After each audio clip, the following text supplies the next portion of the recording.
Maka kata Ghalib, saya mendengarkan orang di sebelah bukit yang sedang saya ada itu berkata pada istrinya, di atas bukit ini kayaknya tadi nggak ada bayangan. Kok sekarang seperti ada bayangan, ada orang gitu. Si pemilik rumah berkata pada istrinya, ambilkan busur dan anak panahku. Aku akan memastikan itu manusia atau bukan. Ghalib berkata, orang itu lalu memanahku dan aku terluka di lenganku, tapi aku berusaha tidak bergerak. Waktu sudah jatuh pedangnya, Usama angkat pedang. Tiba-tiba orang ini bilang, asyhadu an la ilaha illallah wa anna Muhammad Rasulullah. Si Mirdas ini. Maka Usama bin Zaid bingung, ini bunuh atau enggak nih? Kata Nabi SAW, wahai Usama, apa kau belah dadahnya sampai kau tahu dia mengucapkan benar atau tidak? Tanda tanya. Usama bilang, diam. Ya. Usama diam lalu mengatakan, ya Rasulullah, ia benar-benar terlihat mengucapkan kalimat itu karena pedang sudah diarahkan ke arahnya. Nabi SAW mengatakan lagi, apakah engkau membelah dadahnya sampai engkau mengetahui bahwasanya dia benar atau tidak? Quraisy berusaha menjaga muslimin pada saat itu agar jangan masuk wilayah haram. Kenapa? Nabi SAW mendengar bahwa terdapat isu tidak benar kalau muslimin kena penyakit kuning yang menyebarkan, ya, penyakit kulit yang berwarna kuning yang mematikan. Kata Nabi SAW, perlihatkan pundak kanan kalian. Makanya orang kalau umroh kan laki-lakinya lipat, ya, lengan kanannya kelihatan kan gitu. Sambil tawaf. Dan sunnahnya harwala. Harwala itu berlari kecil. Jadi seperti orang lagi olahraga, gitu ya. Sambil lihatkan lengannya. Semua sahabat begitu. Hampir 2000 orang. Maka orang-orang Mekah tuh lihat dari jauh, kayaknya mustahil orang-orang ini lagi sakit. Kata Nabi SAW, sampaikan kepada Khalid bin Walid, dia sangat cerdas. Dan Islam tidak mungkin tersembunyi pada orang yang berakal seperti dia. Demi Allah, bila ia masuk Islam, maka kami akan memuliakannya dan menjadikannya sebagai pemimpin perang kami. Ditanya sama dia, wahai Najasyi, anda raja, anda punya kekayaan, kenapa anda ikuti ajarannya ini? Kami aja tinggal di Mekah, kami nggak ikutin ajarannya. Nah, Najasyi ingatkan, hai Amr, saya ini pendeta, saya tahu Injil, saya tahu kami sedang menunggu masa keluarnya Nabi, dan Muhammad itu Nabi.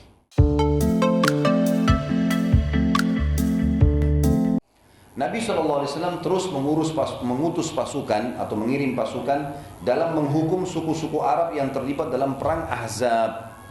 Kalau masih ingat, saya pernah jelaskan kalau yang ikut, perang Ahzab yang surah nomor 33 dalam Al-Quran adalah bergabungnya pasukan-pasukan seluruh yang benci Islam di Jazirah Arab, dimotori oleh orang-orang Yahudi Khaybar. Makanya pada saat Khaybar runtuh, maka otak mereka ini sudah rusak, sudah hancur. Tapi masih ada suku-suku yang memang tadinya pergi Madinah ikut-ikutan menyerang Madinah. Maka Nabi SAW punya strategi perang. Semua yang pernah menyerang Madinah diserang, dihukum, gitu kan? Diserang lalu disampaikan, tawarkan Islam, nolak jizyah, nolak diperangi, supaya menunjukkan kemuliaan Islam. Begitulah dulu di zaman Nabi SAW.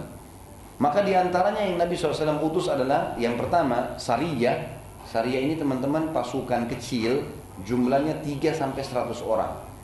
3-100, dan ini Nabi SAW sering lakukan dalam peperangan-peperangan. Walaupun musuhnya besar, beliau mengutus Sariyah, banyak Sariyah. Sariyah ini pasukan-pasukan kecil, 3-100 orang. Bisa 3 orang, bisa 10 orang, bisa 15, bisa 30, tergantung. Di antaranya contoh yang Nabi SAW kirim Sariyah Tu'bah namanya. Sariyah Tu'bah ini dipimpin oleh Umar bin Khattab radhiyallahu anhu. Beliau jadi pemimpinnya. Itu terjadi di bulan Sya'ban tahun 7 Hijriah. Nabi SAW mengirim Sariyah yang bernama Tu'bah pada bulan Sya'ban tahun 7 Hijriah yang dipimpin oleh Umar bin Khattab menghukum suku Hawazim, salah satu suku yang ikut untuk menyerang Madinah di perang Ahzab. Tapi Hawazim berhasil melarikan diri karena mereka punya beberapa mata-mata. Mereka tahu muslimin datang, mereka lari. Dan ini subhanallah sifatnya orang-orang kafir. Pada saat orang Islam aktif dalam membela agamanya, mereka lari ketakutan. Karena beda targetnya. Umat Islam masuk kancah peperangan, target pertama mati dulu. Bagaimana dia bisa mati syahid? Kalau mujahid itu ikhlas, begitu masuk perang, dia nggak mau pulang ke rumahnya itu. Dia bagaimana mati dulu, gitu kan? Kenapa saya bilang teman-teman, kasus proses mati bisa berbeda-beda, tapi mati itu cuma satu. Misal, saya pernah kasih contoh kalau ingat, Orang ditabrak kereta api kepalanya hancur, orang naik pesawat meledak, terbakar api, orang yang naik kapal laut tenggelam dimakan ikan, orang yang mati di atas ranjang. Ini sebenarnya prosesnya berbeda-beda, tapi mati itu cuma satu, karena mereka semua cuma rasakan sakaratil maut, proses dicabutnya ruh. Yang ditabrak kereta api nggak lagi bilang aduh kepala saya sakit, nggak ada lagi. Dia cuma tahu malaikat maut cabut ruhnya, mau badannya hancur, mau tidak habis, nggak ada urusan. Makanya orang kalau sudah mati mau ditendang, mau diiris, nggak ada, dia nggak bisa buat apa-apa, karena proses ruh saja yang penting. Ini penting digarisbawahi supaya tidak boleh ada seorang laki-laki muslim menjadi pengecut, harus berani. Karena mati itu prosesnya berbeda, tapi dia satu saja sebenarnya, gitu kan? Orang yang terbakar di atas pesawat tadi kebakaran, orang yang dimakan ikan, dicabik-cabik ikan, dia tidak rasa lagi sakit itu. Dia cuma tahu malaikat maut cabut ruhnya, dan proses cuma dua. Orang mukmin ruhnya akan keluar, kata Nabi SAW, lebih mudah daripada air dari mulut kendi.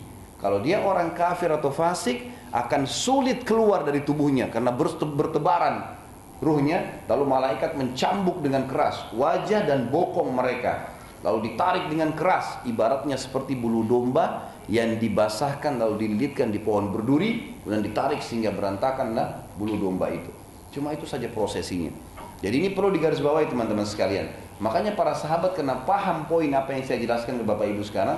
Mereka nggak pernah takut sama sekali. Dan perbedaan dasar antara pasukan Islam sama pasukan Muslim, walaupun jumlah Muslim sedikit, targetnya mati dulu. Bayangkan orang kalau duel, orang kalau berperang mau mati. Memang dia cari mati. Dia akan menyerang semaksimal mungkin, kan gitu. Itu yang dimaksud. Dan orang kafir beda. Mereka berharap perang, tapi mereka bisa pulang hidup. Kalau kita enggak. Pulang hidup itu berarti menang. Kalau mati habis semua pasukan berarti menang.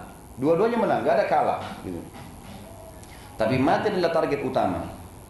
Pada saat itu Umar bin Khattab berhasil tiba di suku Hawazim, tapi sudah hilang, gak ada lagi suku itu, sudah hilang semuanya. Maka Umar bin Khattab pun kembali. Lalu kemudian Umar bin Khattab melalui suku Khuth'um. Suku ini juga pernah terlibat dalam perang Ahzab. Salah satu sahabat berkata kepada Umar, bila engkau ingin, aku akan tunjukkan tempat Khuth'um yang bisa sekalian diserang. Karena Hawazim gak ada, kita serang aja di Khuth'um. Sama juga, terlibat juga kok. Umar berkata, tidak demi Allah, Rasulullah SAW tidak memerintahkan kecuali ke Hawazim. Lihat di sini bagaimana seorang muslim patuh pada pemimpin. Wajib teman-teman sekalian, wajib. Seseorang kalau sholat wajib patuh sama imamnya, pemimpinnya. Harus. Imam ruku, sujud. Dia suka nggak suka harus. Kalau dia langgar batal sholatnya. Ya. Seorang istri wajib patuh sama suaminya selama bukan maksiat. Keluar izin, ini izin, semua harus izin. Wajib patuh. Bentuk kepatuhan kepada Allah. Seseorang lagi safar, kata Nabi SAW apa? Kalau 3 orang safar, janganlah 3 orang safar kecuali sudah tunjuk salah satu jadi pemimpin. Dia bilang berhenti, dia bilang jalan, ikuti dia. Kita tahu dalam peperangan ada panglima perang, harus dipatuhi. Dia bilang serang, dia bilang enggak, gitu kan? Jelas sekali. Kemudian juga kita tahu dalam pemimpin negara, selama bukan memerintahkan maksiat, maka wajib dipatuhi. Enggak boleh seseorang itu keluar atau dikenal dengan khuruj, ya, keluar dari masalah pemerintahan yang resmi sementara memang dia tidak boleh. Dan ini dia teman-teman, perlunya dalam Islam patuh ini supaya rapi kehidupan dan tidak boleh kita cengkal. Perhatikan di sini Umar bin Khattab saking tegasnya, bukan hanya sekedar mengejar ghanimah. Sebagian ahli sejarah mengatakan suku Khuth'um ini sebenarnya lebih lemah dari Hawazim. Pasti kalau diserang oleh Umar, pasti menang dan pasti dapat ghanimah. Ghanimah dibagi untuk mujahidin. Dia akan dapat harta. Di silent saya teman-teman. Jadi pada saat ya dia menyerang pun dia akan dapat, tapi dia nggak lakukan. Kenapa? Karena Nabi SAW suruh ke Hawazim saja, jangan yang lain. Patuh. Ingat, pelanggaran itu teman-teman ada 2. Melanggar itu ada 2. Melanggar peraturan yang sudah ditentukan, masuk kantor jam 7 pagi, keluar jam 5 sore. Ada orang datang jam 9, melanggar. Jelas itu. Tapi ada yang kedua, pelanggaran yang orang banyak tidak tahu. Melakukan apa yang tidak disuruh. Nah itu pelanggaran. Ini kalau dalam ibadah biasa kita sebutkan dengan bid'ah, gitu kan? Pelanggaran. Nggak disuruh tapi dilakukan. Nggak apa-apa. Nggak boleh nggak apa-apa ini. Umar bin Khattab sini nggak disuruh ke Khuth'um, Dia nggak mau lakukan. Padahal bisa saja. Tapi ini pelanggaran teman-teman. Makanya ini penting teman-teman. Melanggar itu termasuk kalau mengerjakan yang tidak diperintahkan. Makanya jawaban sebagian orang, nggak apa-apa, ini bagus. Nggak bisa. Rasul, utusan Allah nggak kerjain. Kamu melanggar. Kalau nggak mau ya sudah, terserah saja. Yang penting sudah diingatkan kan gitu. Itu cara memahaminya. Makanya Umar merasa, di sini Umar bin Khattab mengatakan tidak. Rasulullah suruh ke Hawazin. Kalau saya ke Huzum, walaupun menang, melanggar Rasulullah SAW. Rasulullah tidak suruh. Gitu. Yang kedua, sariyahnya Abu Bakar radhiyallahu anhu, bulan Sya'ban tahun 7 Hijriah. Nabi SAW mengutus ke suku Khuzarah, ya. Suku Khuzarah dan suku Kilab. Sariyah ini maaf. Sariyah ini berhasil mengalahkan kedua suku tersebut dan membawa ghanimah yang sangat banyak pulang ke Madinah. Yang kita lihat di sini teman-teman sekalian, Rasulullah SAW mengutus dalam sariyah orang-orang terdekatnya. Banyak orang berpikir Abu Bakar sama Umar disuruh nggak sih sama Nabi? Suruh berperang, mertuanya, gitu kan? Perang, pimpin malah, disuruh mimpin, gitu kan? Yang ketiga, sariyahnya Bashir bin Sa'ad radhiyallahu anhu majma'in. Ini ke Fadak, ya, tempatnya orang Yahudi juga. Nabi SAW lalu mengutus Bashir radhiyallahu anhu berjumlah 30 orang ke suku Murrah yang dipimpin oleh Al-Harith bin Auf. Jadi dia ke suku Fadak, kemudian dia disuruh oleh Nabi SAW ke suku Murrah, dan jumlahnya cuma 30 orang. Tapi subhanallah, pasukan yang tulus karena Allah itu umumnya diberikan kemenangan oleh Sang Pencipta Allah. Dan suku Murrah yang dipimpin oleh Al-Harith bin Auf yang dulunya pernah menasihati Uyainah bin Muhsin, kepala suku Ghatafan, agar jangan ikut campur masalah penyerangan muslim ke Khaybar. Masih ingat kisah Uyainah, si bodoh?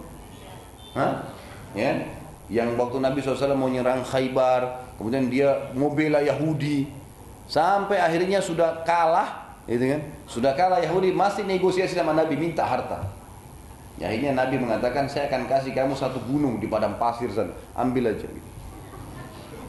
Tapi itu kita tidak kembali lagi menjelaskan karena Uyainah kisahnya ada, sudah kita jelaskan yang lalu. Yang jelas teman-teman sekalian, pasukan ini karena suku Murrah ikut dalam perang Ahzab, maka Nabi SAW tetap menghukumnya. Hanya saja suku Murrah telah berjaga-jaga dan berhasil mengepung 30 sahabat, dan Bashir radhiyallahu anhu terluka dan sempat menyelamatkan diri ke benteng Yahudi Fadak, yang pada saat itu dibawa naungan muslimin. Karena mereka punya kesepakatan, ya, sama muslimin. Mereka bayar jizyah pada saat itu. Dan berhasil selamat waktu itu, dan seorang sahabat lainnya berhasil melarikan diri ke Madinah dan memberitakan kekalahan sariyah ini kepada Nabi SAW. Sementara sisa pasukan hanya 28 orang. Maaf, sisa 2 orang, yang 28 orang mati terbunuh. Kejadian ini sempat membuat Arab-Arab Badui tamak menyerang Madinah, namun mereka masih belum berani, gitu kan. Yang keempat, sariyah Ghalib bin Laith radhiyallahu anhu. Ghalib bin Laith radhiyallahu anhu ini dikirim oleh Nabi SAW di bulan Ramadan, juga masih sama tahun 7 Hijriah. Nabi SAW mengutus 130 orang yang dipimpin oleh Ghalib bin Laith radhiyallahu anhu ke suku Tha'labah. Suku Tha'labah ini suku-suku Arab juga yang ikut terlibat di Ahzab. Ghalib sangat berhati-hati pada saat itu karena dia sudah ambil pelajaran dari kejadiannya Bashir, yang tadi 30 orang, 28 terbunuh, cuma 2 yang selamat. Itu semua kenapa? Karena suku-suku Arab ini sudah tahu akan diserang, maka mereka menjaga di jalan-jalan yang jauh dari sukunya, kemudian menyerang tiba-tiba muslimin. Tapi Ghalib cerdas, dia sudah tahu kejadian ambil dari Bashir.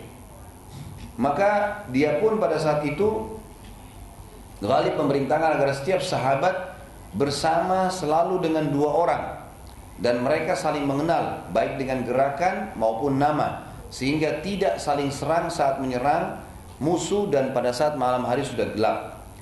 Ghalib lalu bercerita, malam itu aku coba mengintai dari sebuah tempat agak tinggi agar bisa melihat mukiman musuh, dan ternyata mereka lagi siap-siap menyerang Madinah keesokan paginya.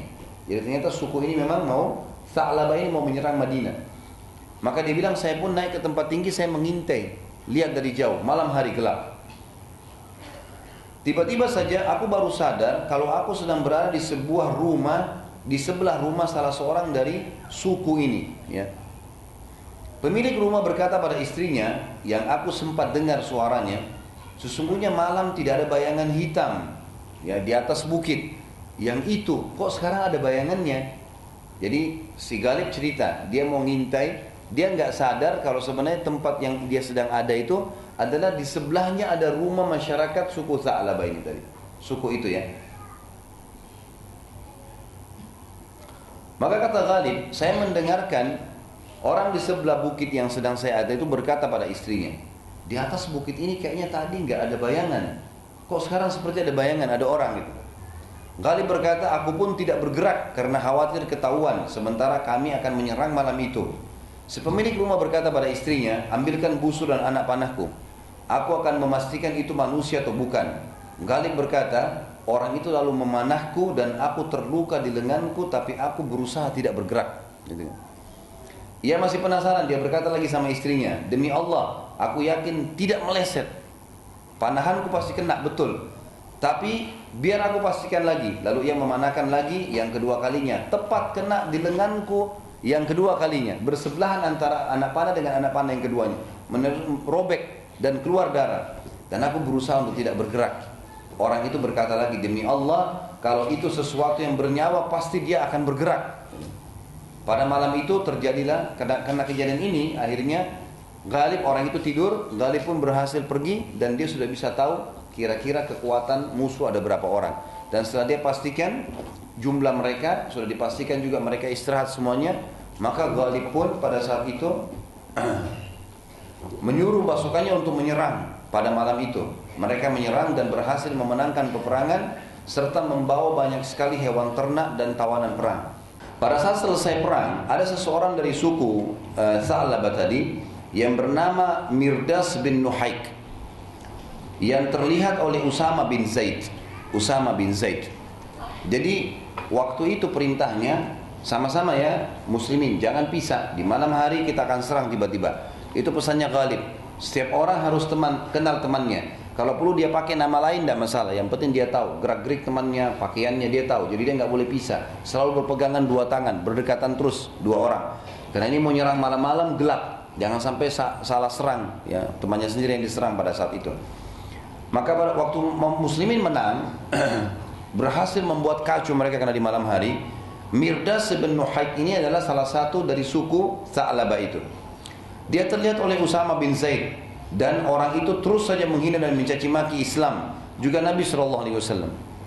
Orang ini sambil melihat musuh muslim masuk, dia berusaha lari, nyelap-nyelip di antara rumah-rumah yang ada. Kemudian dia menghina Islam, menghina Nabi SAW.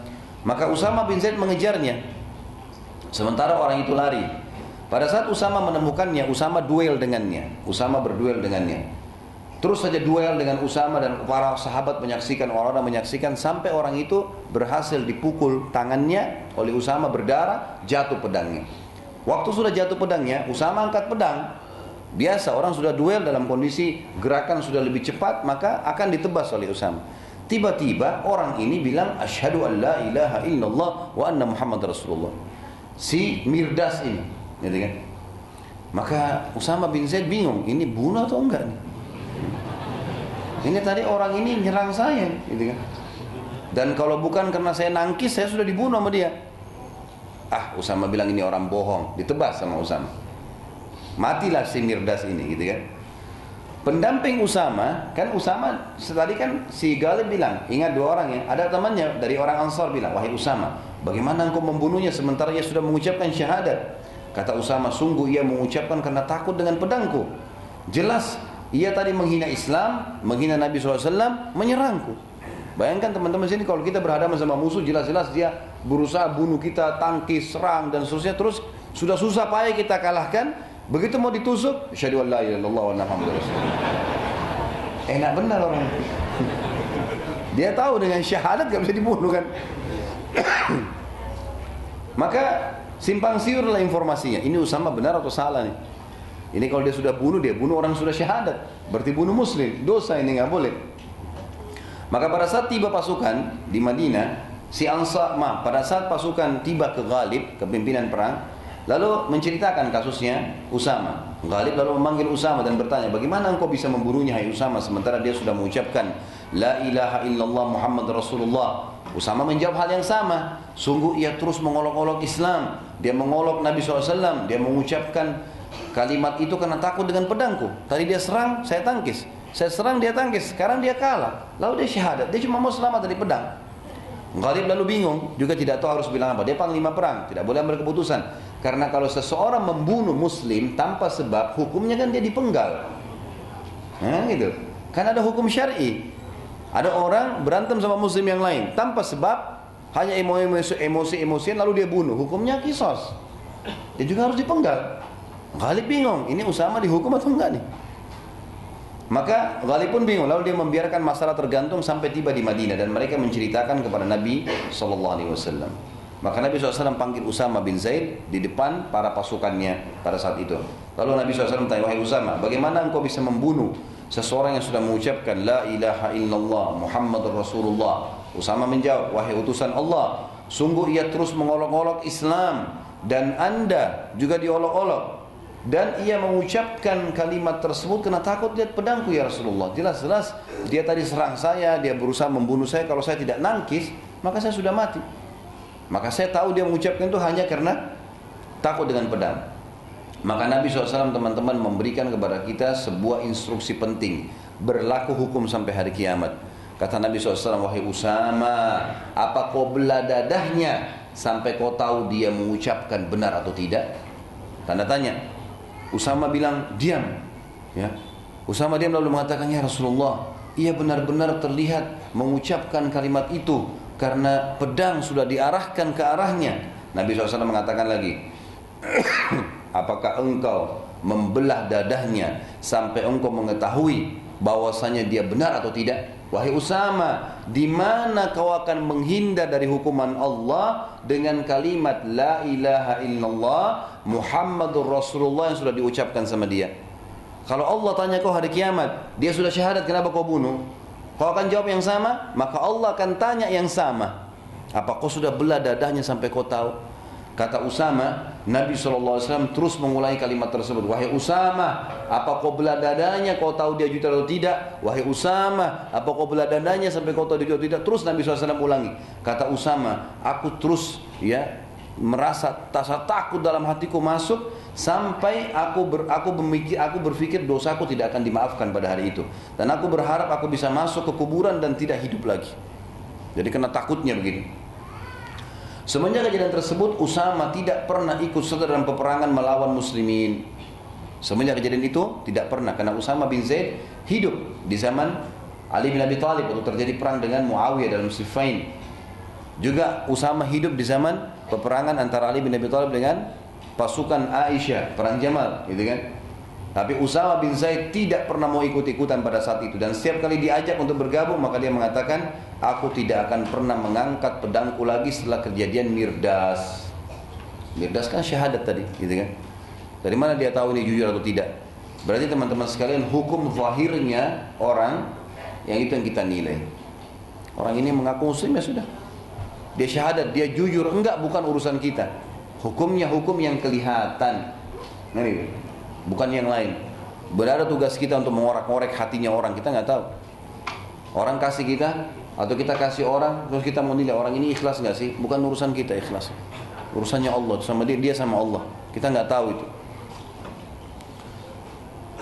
Demikian seorang muslim tidak boleh menyakiti apalagi sampai membunuh saudaranya muslim kecuali dengan hak Islam seperti orang berzina setelah nikah dan kepergok dalam melakukannya. Itu pun yang menghukumnya adalah pemerintah setempat.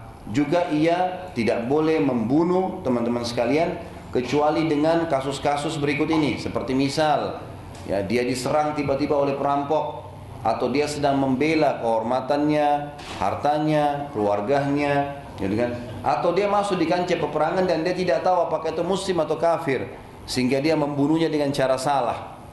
Maka itu pintu-pintunya, gitu kan? Tapi kalau selain ini hukumnya haram, tidak dibolehkan. Yang kelima, Sariyah Bashir bin Sa'ad kepada suku Murrah. Setelah Bashir dikalahkan sebelumnya, tentu tadi dikalahkan karena dia punya tadi 30 orang, ya kan? Kemudian kan terbunuh 28. Si Bashir berhasil lolos pulang ke Madinah.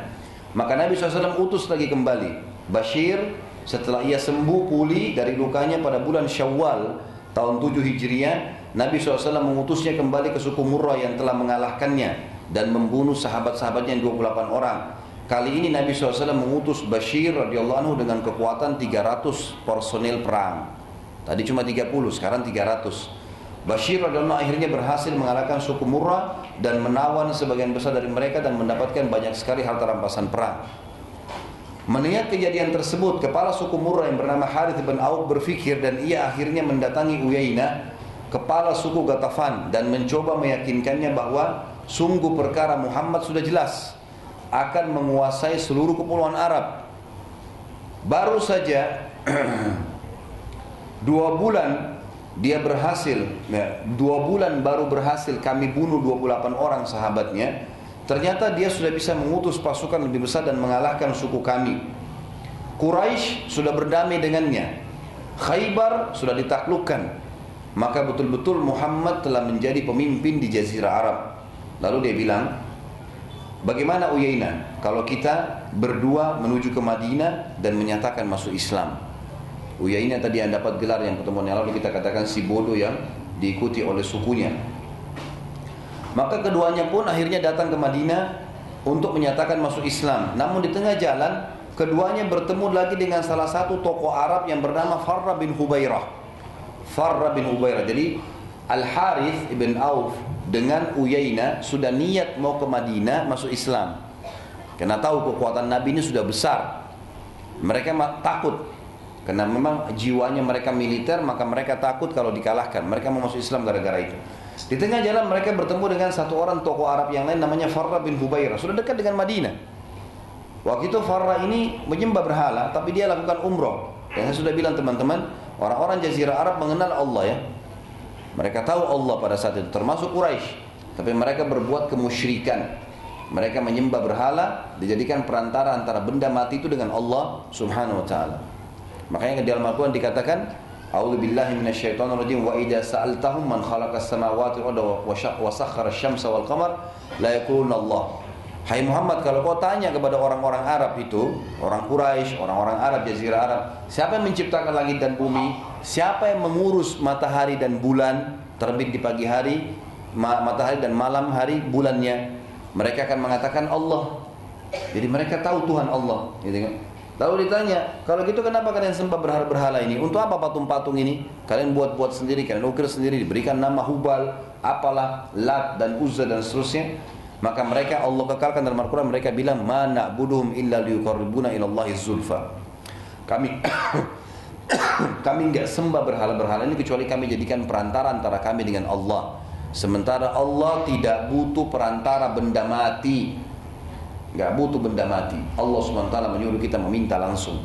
Kalau orang masih hidup teman-teman, saleh, hidup, orang tua kita, guru kita, kita mengatakan doain saya boleh.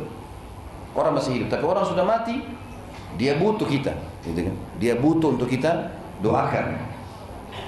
Farra bin Hubairah bertanya kepada keduanya, kepada Al-Harith bin Auf dengan kepada Uyainah ibn Muhsin, mau kemana kalian berdua? Mereka bilang, kami akan masuk Islam dan menjadi pengikutnya Muhammad. Farra berkata, sabar dulu, aku akan menuju ke Mekah untuk umrah dan melihat keputusan Quraisy. Bila Quraisy siap-siap menyerang Madinah, maka tunggu siapa yang menang. Kalau Muhammad menang, maka kita jadi pengikutnya, saya juga mau ikut. Tapi kalau Muhammad kalah, kita jadi pengikutnya Quraisy. Untuk apa kita jadi pengikutnya Muhammad? Tetap aja kita seperti sekarang, gitu kan? Dan kita tetap menjadi kepala-kepala suku. Uyainah dan Harith, subhanallah waktu itu, bagaimana syaitan menghadang mereka di tengah jalan, gitu kan? Maka mengatakan pendapat yang baik. Kalau begitu kita tunggu saja. Saat Farra tiba di Mekah dan selesai dari umrahnya,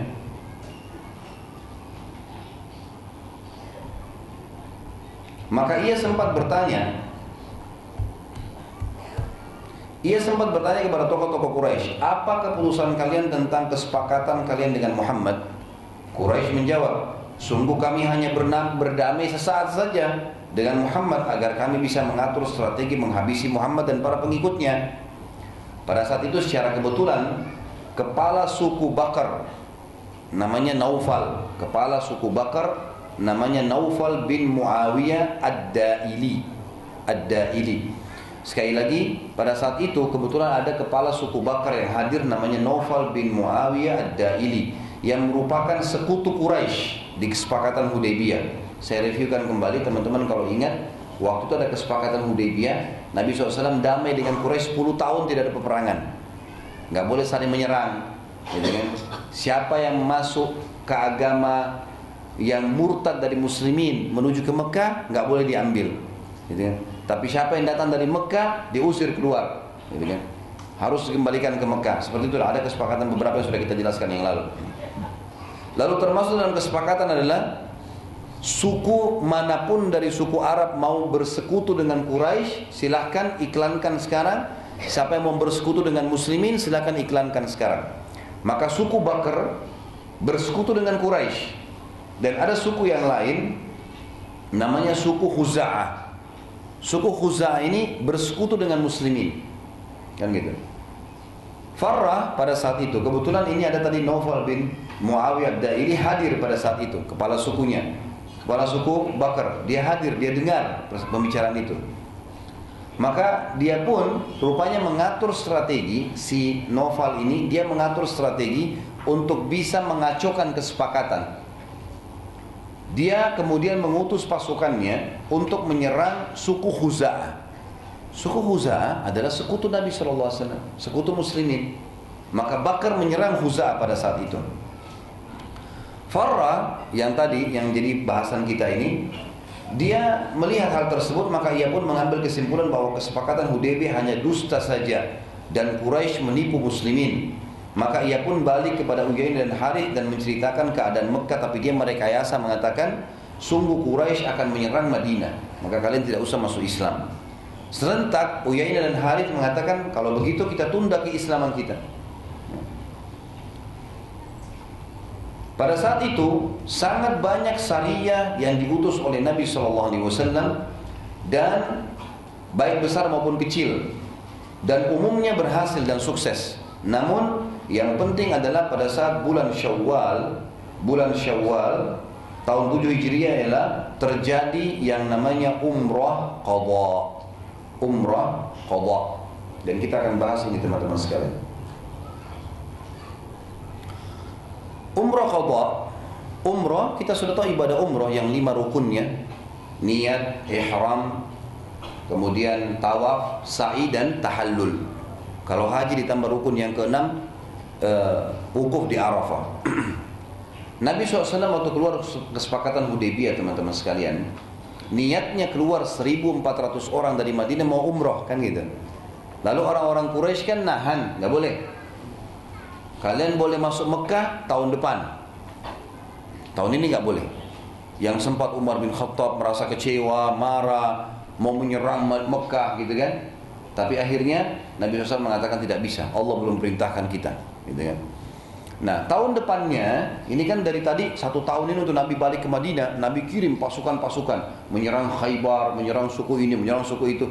Tahun depan sudah saatnya muslimin masuk ke Mekah. Namanya Umrah Qadha. Qadha berarti yang dilakukan setelah penundaan. Pada bulan Syawal, tepatnya tahun 7 Hijriah, setelah lewat 1 tahun dari masa kesepakatan Hudaybiyah, yang berarti muslimin boleh masuk Mekah hanya 3 hari, Nabi SAW mengajak muslimin untuk ikut menunaikan ibadah umrah qadha tahun itu. Maka keluarlah bersama muslimin, bersama Nabi SAW yang seluruh yang ikut di Hudaybiyah, kecuali yang telah mati syahid di Khaybar atau wafat sebelum masa itu. Jumlah mereka tidak mencapai lagi 1.400, tetapi ada 600 orang yang baru bergabung dari Madinah yang bukan dari ahli Hudaybiyah. Nabi SAW memerintahkan agar seluruh pasukan membawa senjata lengkap pada saat itu, membawa senjata lengkap. Abu Bakar radhiyallahu anhu sempat bertanya, wahai utusan Allah, bukankah kesepakatan antara kita sama Quraisy masuk Mekah tanpa senjata dan tidak perang? Nabi SAW mengatakan benar, dan ini hanya berjaga-jaga atas pengkhianatan. Seluruh senjata akan kita letakkan di luar wilayah haram. Nanti kalau kita sudah dekat dengan Mekah, senjata kita taruh semua di luar, nanti ada yang jaga. Kita masuk Mekah dalam kondisi tidak ada senjata, tapi perjalanan harus pakai senjata. Jangan sampai ada yang berkhianat. Muslim harus cerdas. Di sini sebuah poin saya bilang, Muslim harus cerdas dan jeli. Sebagaimana sabda Nabi SAW, mukmin itu harus cerdas dan jeli. Tidak mungkin kita begitu saja mempercayai musuh dan tetap berjaga-jaga dan berhati-hati. Karena kebanyakan, bukan cuma kebanyakan, hampir semua pengkhianatan yang terjadi selama sejarah Muslim sama kafir, itu selalu yang berkhianat orang kafir, nggak pernah Muslimnya. Semua dari zaman Nabi SAW sampai hari ini, kalaupun ada kesepakatan, Muslim selalu bersangka baik. Sudah sepakat, ya sudah.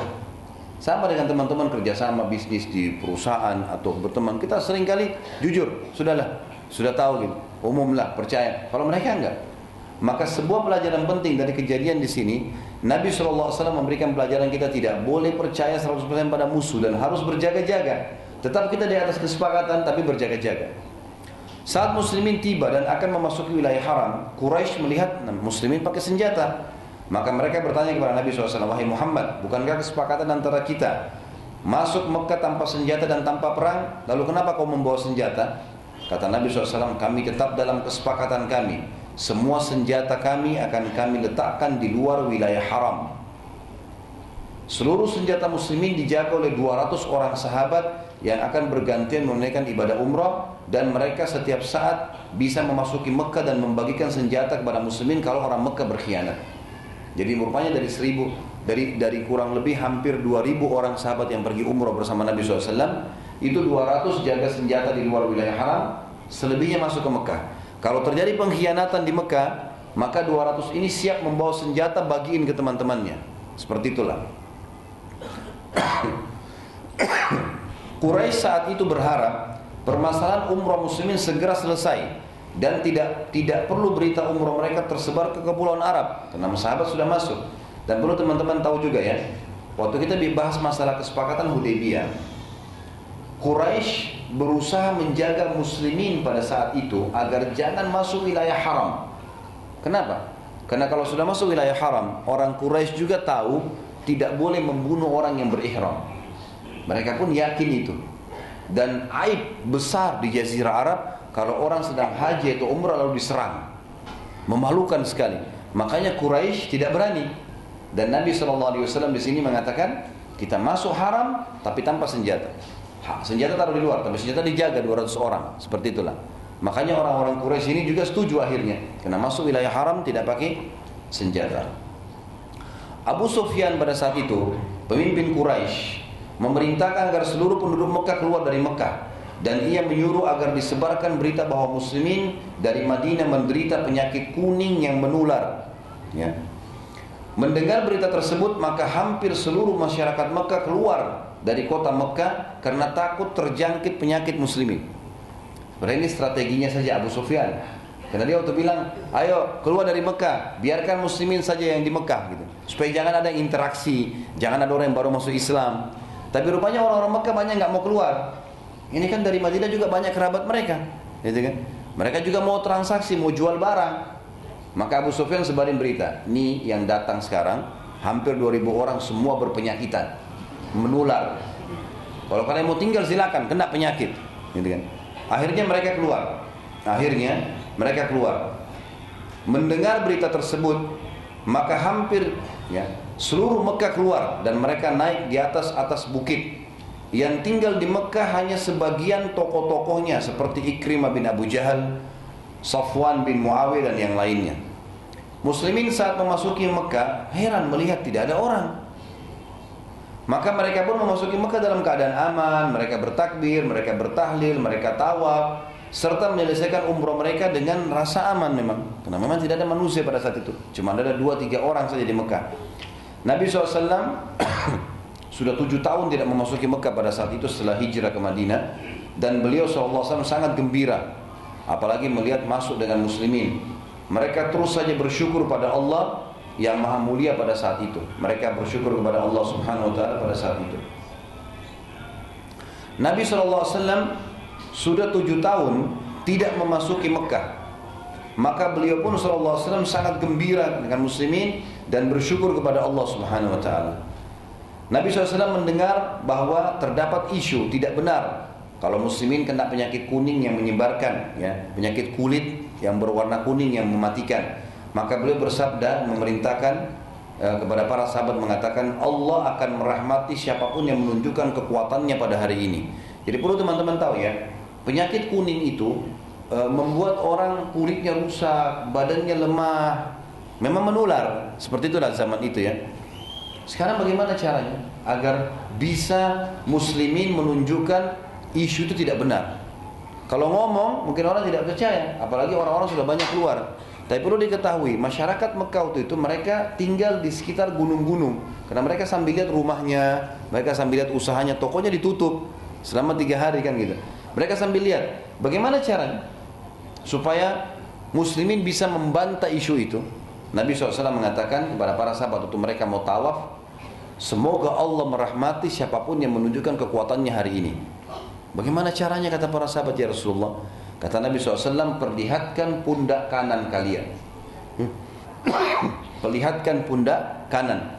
Makanya orang kalau umroh kan laki-lakinya lipat ya, lengan kanannya kelihatan kan gitu. Sambil tawaf. Dan sunnahnya harwala. Harwala itu berlari kecil. Jadi seperti orang lagi olahraga gitu ya. Sambil lihatkan lengannya. Semua sahabat begitu. Hampir 2000 orang gitu kan. Semua lakukan itu. Maka orang-orang Mekah tuh lihat dari jauh, kayaknya mustahil orang-orang ini lagi sakit nih. Masa orang sakit begitu? Kayak orang olahraga, tangannya kelihatan kayak berlari kecil gitu kan. Maka dengan perilaku ini, orang-orang Quraisy pun mengetahui ini cuma strateginya Abu Sufyan. Ya. Akhirnya Allah bongkar sendiri kedoknya dia.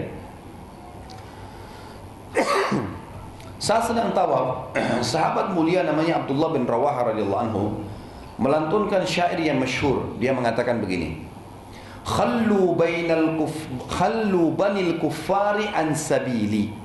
Artinya, biarkan orang-orang kafir menentukan jalan hidupnya.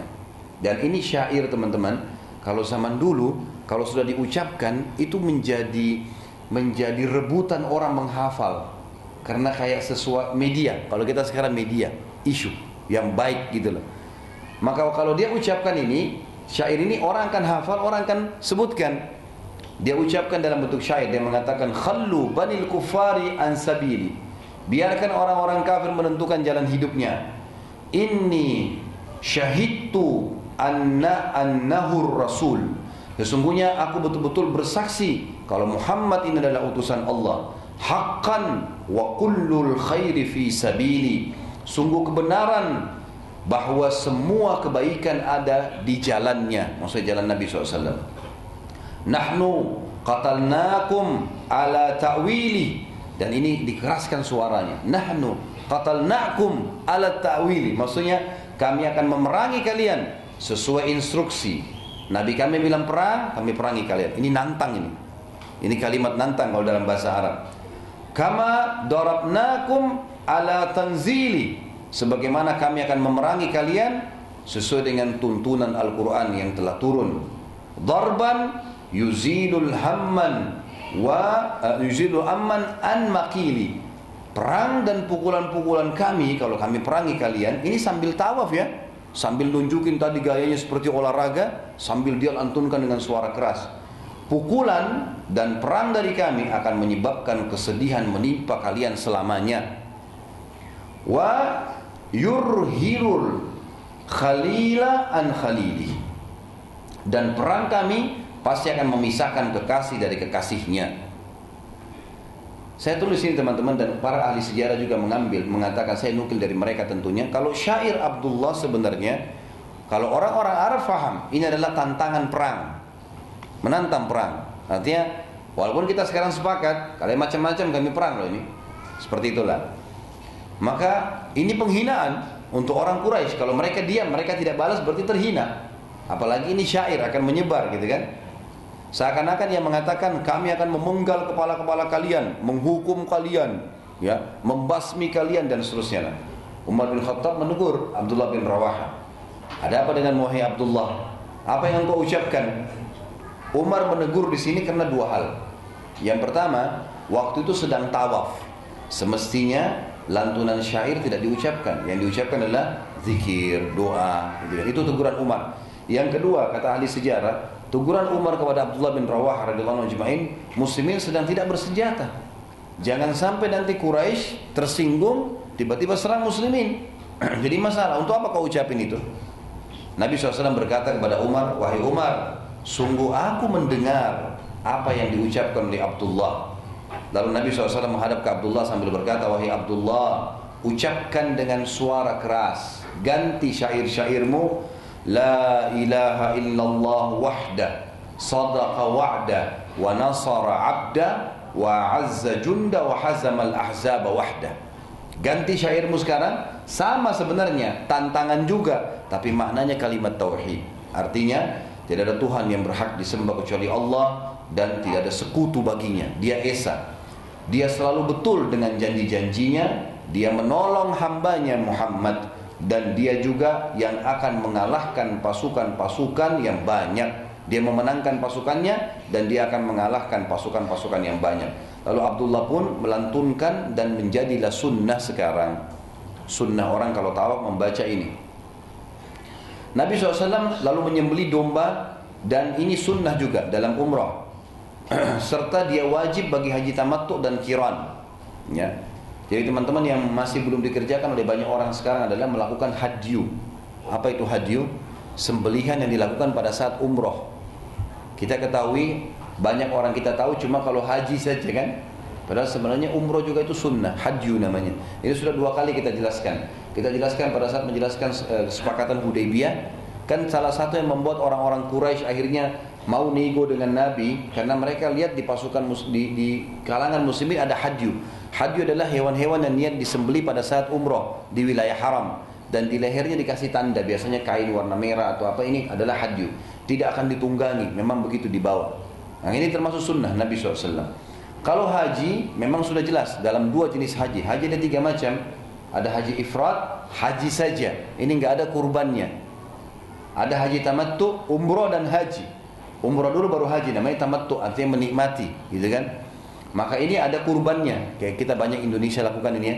Kita umroh dulu, terus ganti baju biasa, lalu kemudian kita haji. Nanti bayar kurban, gitu kan? Yang ketiga haji qiran. Haji qiran adalah haji dulu baru umroh. Dibalik, kalau tamattu umroh dulu baru haji. Nah, qiran juga ini ada kurbannya. Nabi SAW waktu itu menyembelih 2 ekor domba di umrah beliau itu. Dan Nabi SAW lalu mengutus utusan ke Quraisy agar pintu Ka'bah dibukakan untuk beliau SAW, juga muslimin. Tapi Quraisy nolak, dan mereka berkata ini tidak ada dalam kesepakatan.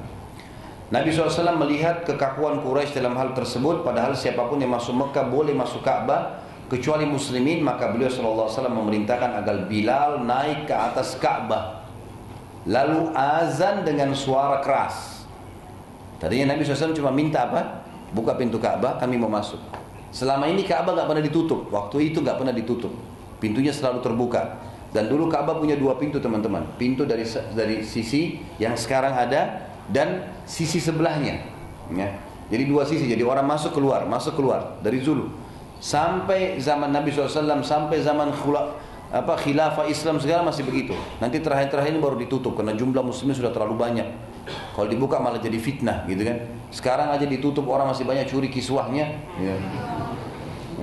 Apalagi kalau dibuka, mungkin ada yang pahat batunya nanti, gitu. Maka ditutup, gitu kan? Tidak dibolehkan dibuka. Tapi waktu itu Quraisy menutup untuk sahabat saja, nggak boleh muslimin masuk. Maka Nabi SAW buat perilaku yang lebih menjengkelkan mereka. Suruh Bilal naik ke atas. Bilal manjat, orang-orang Quraisy lihat, kenapa manjat tuh?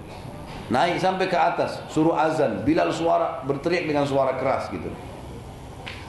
Melihat kejadian tersebut, Bilal azan. Selama ini Mekah tidak pernah ada azan keras. Baru kali itu suara azan keras.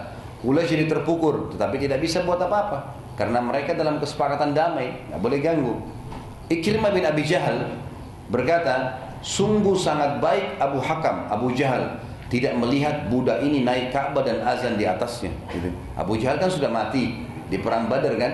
Kata Ikrimah, ayah anaknya Ikrimah bin Abi Jahal bilang, sungguh Abu Jahal bagus nih, nggak lihat ini. Kalau dia lihat pasti dia ngamuk nih. Ya, dihukum nih budak, bisa-bisanya naik di atas Ka'bah. Bilang Bilal itu budak, gitu kan. Demikianlah kesombongan Quraisy, ya. Tapi perlu kita tahu Ikrimah ini orang mulia ya, nanti dia masuk Islam. Dan dia termasuk dari 3 orang sahabat yang mati di salah satu perang di Yarmuk yang kehausan, yang dia suruh saudaranya minum dulu. Ini Ikrimah radhiyallahu anhu. Nanti dia jadi sahabat yang mulia. Tapi pada itu belum masuk Islam. Pada saat muslimin akan meninggalkan Mekah setelah 3 hari menyembah Allah yang Maha Perkasa, Nabi SAW ingin menambah beberapa hari lagi. Ikrimah diutus oleh Quraisy untuk mengingatkan muslimin agar segera keluar dari Mekah. Nabi SAW berkata pada Ikrimah, bagaimana kalau engkau menjadi tamuku siang ini? Kata Ikrimah, aku tidak ada hajat dengan jamuan Muhammad Muhammad. Keluarlah segera dari wilayah dan kota kami. Sa'ad bin Mu'adz radhiyallahu anhu, sahabat Nabi yang merupakan pimpinan Ansar, tidak sabar dengan kata-kata itu. Lalu dia bilang kepada Ikrimah, sesungguhnya ini adalah wilayah dan kota Nabi kami sallallahu alaihi wasallam. Nabi Muhammad SAW lalu menenangkan Sa'ad bin Mu'adz. Saya berkata, tidak boleh orang yang datang ke lokasi kita lalu kita mengganggunya dan memerintahkan agar muslimin segera meninggalkan Mekah pada saat itu. Saat meninggalkan Mekah, sebagian orang-orang bodoh Quraisy yang tidak mengetahui nilai dari kesepakatan berusaha menyerang muslimin. Mereka berkata, muslimin sudah selesai umrah, berarti kesepakatan sudah selesai, maka kita serang saja. Saat melihat mereka mendekat, Nabi SAW memerintahkan agar para sahabat bersiap-siap dengan senjata. Dan Quraisy pun baru tahu, ternyata ada sebagian dari Quraisy yang orang-orang bodohnya nggak ngerti kesepakatan itu mau menyerang muslimin. Maka Quraisy pun akhirnya menahan mereka. Karena Quraisy tahu ini nggak boleh kesepakatan dan bahaya. Muslimin juga bawa senjata, kita juga bisa kalah. Pada saat meninggalkan wilayah haram, Nabi SAW melihat ada seseorang bernama Abban bin Walid bin Mughirah. Baru saja masuk Islam, namanya Abban bin Walid bin Mughirah, yang baru saja masuk Islam. Nabi SAW berkata kepadanya, wahai Abban, mana Khalid bin Walid? Waktu itu Khalid bin Walid belum masuk Islam, gitu kan? Maka kata Nabi SAW, sampaikan kepada Khalid bin Walid, dia sangat cerdas dan Islam tidak mungkin tersembunyi pada orang yang berakal seperti dia. Demi Allah, bila ia masuk Islam, maka kami akan memuliakannya dan menjadikannya sebagai pemimpin perang kami. Kata Nabi SAW kepada Abban. Abban ini sahabat dekatnya Khalid bin Walid, gitu kan? Maka pada saat itu Abban lalu menyurat kepada Khalid bin Walid yang berbunyi, wahai Khalid, engkau punya akal cerdas dan sungguh Islam tidak tersembunyi pada setiap orang yang berakal sepertimu. Maka kesini dan masuk Islamlah. Sesungguhnya Nabi SAW telah menyebutmu dan akan memuliakanmu juga menjadikanmu sebagai pemimpin pasukan. Saat itu Islam masuk ke dalam hati Khalid bin Walid, tapi ia belum masuk Islam. Dan ini juga teman-teman sebuah metode yang diterapkan oleh Nabi SAW dalam mendakwahi orang. Kita kalau mendakwahi orang, kita sesuaikan dengan kondisinya. Misal orang miskin, kita giurkan dia dengan hadiah, misalnya berikan makanan, minuman, itu boleh dalam Islam, nggak ada masalah. Dia orang punya jabatan, kita ajak masuk Islam dengan kita tawarkan jabatan yang sama, ini boleh dalam Islam, tidak ada masalah gitu. Itu boleh saja. Makanya orang yang baru masuk Islam namanya mu'allaf, orang yang hatinya masih bisa pindah agama gitu. Pada waktu itu Amr bin As radhiyallahu anhu juga baru saja balik dari Ethiopia dan sudah masuk Islam di tangan raja Ethiopia yang bernama Najasyi. Amr bin As mengambil seluruh barang-barangnya lalu kemudian menuju ke Madinah. Khalid bin Walid, sahabat Amr bin As ini nanti kita bahas kisahnya setelah masuk Islam, orang yang luar biasa, punya kiprah yang sangat besar. Dia sama Khalid bin Walid dua-duanya ini panglima perangnya Quraisy. Kalau perang kemana-mana ini selalu memimpin. Kita tahu Khalid bin Walid di perang Uhud yang sudah kita bahas dulu memimpin pasukan Quraisy dan berhasil mengalahkan muslimin, ya kan gitu.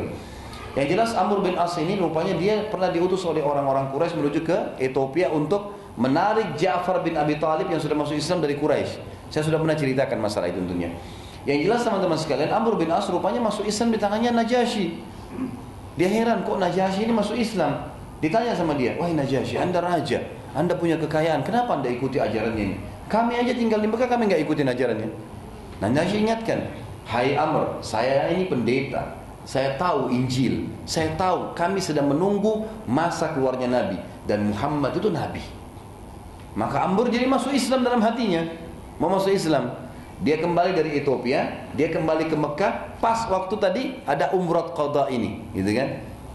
Waktu Nabi SAW juga lagi bicara, kirim surat melalui Abban atau beritakan dari Abban kepada Khalid bin Walid.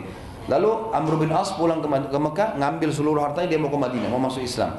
Khalid bin Walid ketemu dengan sahabatnya Amr, ditanya, wahai Amr, mau kemana kamu? Kata Amr, mau ke Madinah. Kata Khalid, apa kamu sudah meninggalkan agama nenek moyangmu? Kata Amr, tidak. Tapi aku sudah masuk Islam. Maaf, dia bilang iya, dan aku akan masuk Islam. Aku sudah masuk Islam, maaf. Karena dia masuk Islam di tangannya Najasyi. Amr lalu menceritakan banyak hal tentang Islam kepada Khalid bin Walid, dan bagaimana Raja Najasyi sendiri yang dikenal kuat di Afrika masuk Islam padahal belum pernah bertemu dengan Muhammad sallallahu alaihi wasallam. Maka Khalid pun akhirnya mengikrarkan masuk Islam di tangan Amr. Juga masuk Islam Uthman bin Talha yang merupakan sahabat Amr dan Khalid di tangan Amr bin As radhiyallahu ajma'in. Saat ketiganya hijrah di awal tahun 8 Hijriah ke Madinah dan Nabi SAW melihat ketiganya datang, maka beliau pun bersabda sambil berkata, telah datang kepada kalian pemuda-pemuda terbaiknya Quraisy. Terimalah berita gembira, kemenangan di tangan kita. Karena tiga-tiga ini panglima perangnya Quraisy, ahli strategi perangnya. Khalid bin Walid kita tahu setelah masuk Islam Nabi berikan julukan apa? Pedang Allah yang terhunus, karena nggak pernah kalah, gitu kan?